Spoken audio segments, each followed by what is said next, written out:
Well, it's been a year since the federal government bailed out General Motors and Chrysler after both declared bankruptcy. So are these two companies, how are they doing today? Let's get a health check from Live at 5's auto expert, Matt Joseph. Hi, Matt. Hi. So are they doing better today than they were before the crisis? GM is doing better. It's got some popular models. It's shed a lot of its very expensive overhead. It's been through 4 chairmen since the year began, or calendar year. It's outwardly doing better. Chrysler is generating vast quantities of hot air from Chairman Marchione. Chrysler may be sort of scavenged to protect Fiat, which is theoretically its parent. Chrysler's got a bunch of new product coming, but it's so far away that they may not make it till then without more bailouts. So I'd say. And what about Ford? They didn't take the bailout money. Yeah, Ford didn't take the bailout. A point of pride with them and a sales point. They're not government motors, as they call General Motors sometimes. But the problem is they still have, although they've made some progress paying down their debt, they have a huge amount of debt, so they're not really competitive with GM and Chrysler, which shed all that debt and shed a lot of union contracts and other things. So Ford looks better than it is right now, I think. They got some great products. They got great product. They've also got some really mediocre product, which we don't talk about as much. GM and Chrysler are similar, except Chrysler has a lot of mediocre product. I think GM and Ford will survive. I think Chrysler is still a big question mark. All right. Well, Toyota continues to repair its image as well after some massive recalls. One of the anchors of their fleet is the Corolla, the best-selling car in the world. Let's check out the latest edition as we go Motor with Matt.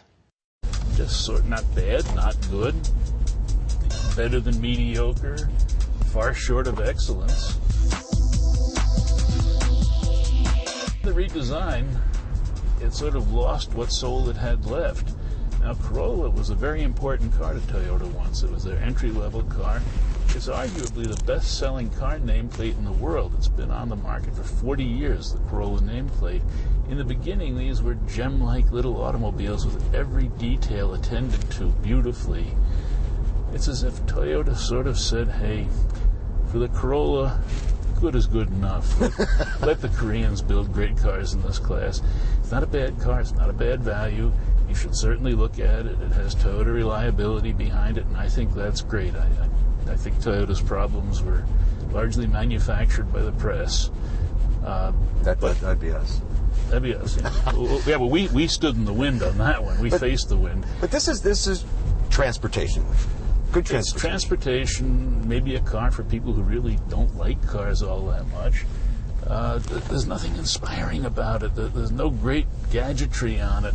Handling, you know, it's okay. It's got a torsion axle in back, referred to as a twist axle sometimes. It's sort of a low feeding order of suspension, so it handles okay, but you aren't going to snap it around corners. And this is competing against the Civic-ish? Civic, the Focus, the Mazda 3, the Elantra.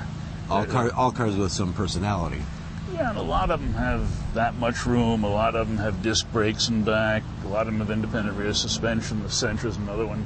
As I say, it's almost as if they said, well, you know, second class will be good enough in any part of this. A lot of room for groceries? Hauling stuff? You know, that trunk might be bigger than it looks. It's in cubic area, it's way far off best in class.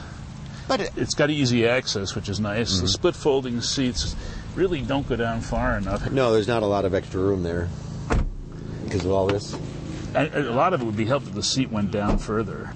But then you look at things like the door jambs, and the quality there is that you don't see spot welds in them, which there's still cars out there you do. It's a Toyota. It's a Toyota Corolla. Base price $16,750. The one we had, $19,953. 26 in the city, 34 on the highway. Sort of a big. Yeah, it's there. It's there.